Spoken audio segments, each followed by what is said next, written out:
Mobile world Congress 2024 का आयोजन किस देश में किया गया? मोबाइल वर्ल्ड कांग्रेस 2024 का जो आयोजन है साथियों वो कब किया गया था, ये आपको बताना है। तो ये किया गया था साथियों बार्सिलोना स्पेन के अंदर इसका आयोजन किया गया था। ऑप्शन नंबर सी इसका करेक्ट आंसर हो जाएगा। ठीक है, option number C is the correct answer, ये ध्यान रखना है आपको। ठीक है, चलो आगे देखो नेक्स्ट प्रश्न क्या है। ठीक है, देखो हाल ही में किस देश में अयोध्या के श्री राम मंदिर की तर्ज पर नागर शैली में पहला हिंदू मंदिर बना है? ये कहाँ पर बना है पहला हिंदू मंदिर जो है, किसकी तर्ज पर बना है? अयोध्या में बने हुए श्री राम मंदिर की तर्ज पर यह बनाया गया है। और पहला हिंदू मंदिर बना है साथियों कहाँ पर बना है ये? तो ध्यान रखना अबू धाबी के अंदर बनाया गया है, जो कहाँ पर है? यूएई के अंदर, यानी कि संयुक्त अरब अमीरात के अंदर ये बनाया गया है। इंपॉर्टेंट है साथियों, ध्यान रख लेना। ठीक है, चलो साथियों कितनी जमीन के अंदर बड़ा है और कितनी लागत आई इसमें? देखिए उद्घाटन तो इसका पीएम नरेंद्र मोदी ने किया था। उद्घाटन अगर पूछे तो पीएम नरेंद्र मोदी के द्वारा।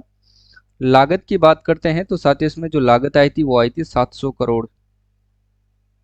ठीक है, कितनी जमीन पर यह बना है? तो ध्यान रख लेना 27 एकड़ के अंदर बना है। ठीक है, हाँ। हाल ही में साथियों प्रधानमंत्री नरेंद्र मोदी ने किन दो देशों में वर्चुअल मोड पर यूपीआई सर्विस को लॉन्च किया है? किन दो देशों में वर्चुअल मोड पर साथियों इन्होंने यूपीआई सर्विस को जो है लॉन्च किया है, ये आपको बताना है।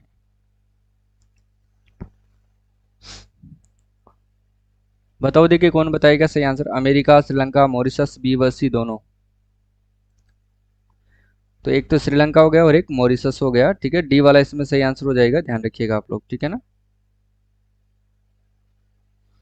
अंतर्राष्ट्रीय सौर गठबंधन आईएसए का कौन सा देश 119वां सदस्य देश बना है?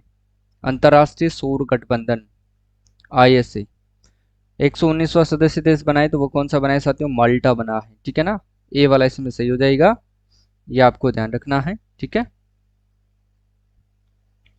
देखो स्थापना कब होती है इसकी? स्थापना के बारे में भी ध्यान रख लेना आप लोग। स्थापना होती है इसकी 30 नवंबर सन 2015 में। ठीक है, कौन कौन से देश मिलकर के इनकी जो है स्थापना करते हैं? भारत व फ्रांस के द्वारा। ठीक है, अब इसका मुख्यालय आपसे पूछा जाए तो कहां पर है? मुख्यालय है साथियों इसका गुरुग्राम हरियाणा के अंदर।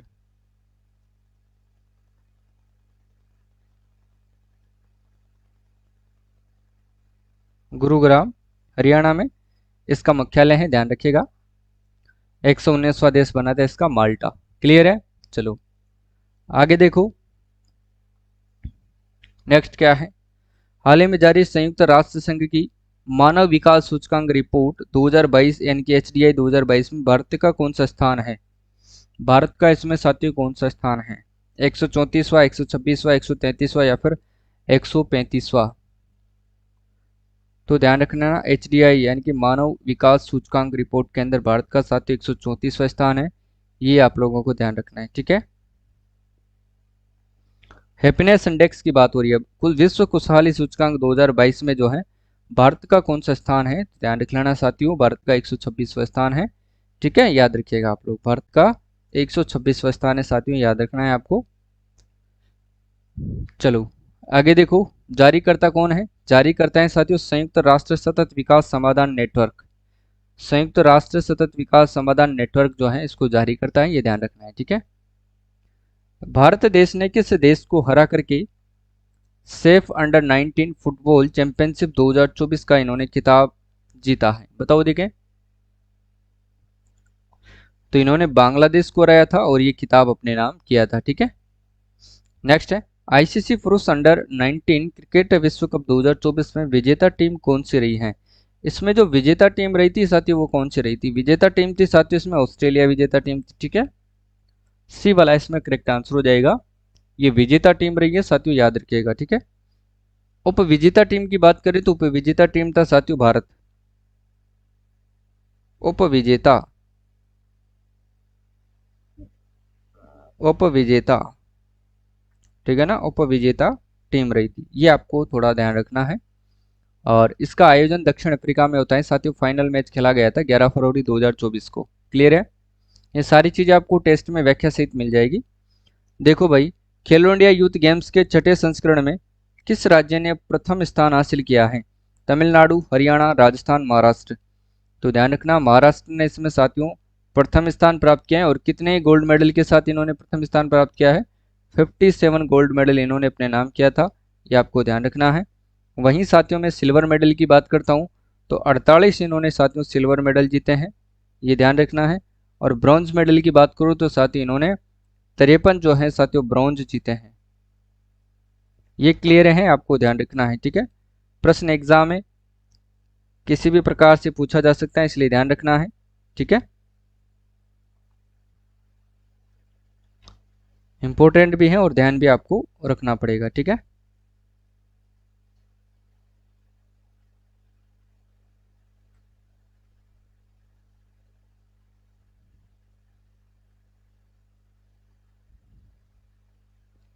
ठीक है ना, चलो आगे देखो नेक्स्ट क्वेश्चन।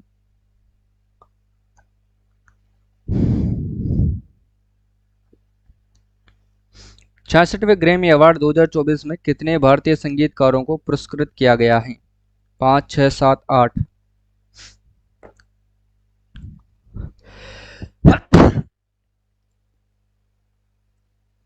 बताओ देखे, ग्रैमी अवार्ड में कितने संगीतकारों को पुरस्कृत किया गया है?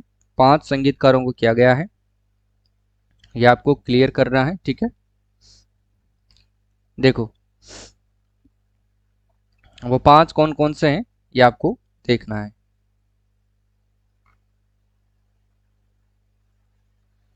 सबसे पहले की अपन बात करते हैं साथियों।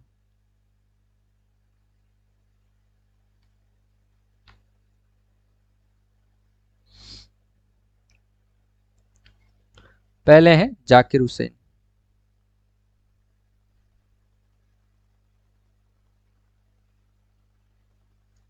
ठीक है। और सेकंड नंबर के हैं शंकर महादेवन।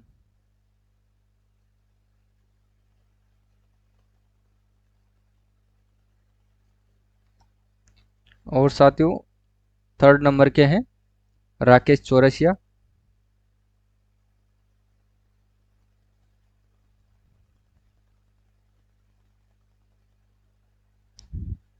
और फोर्थ नंबर की कौन है? गणेश राज गोपालन, ठीक है ना, गणेश राज गोपालन।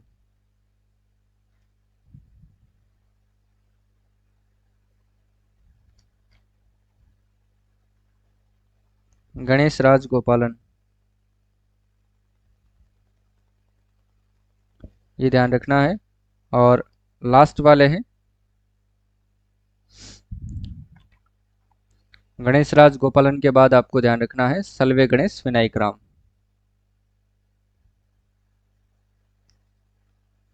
सेल्व गणेश विनायक राम, ठीक है।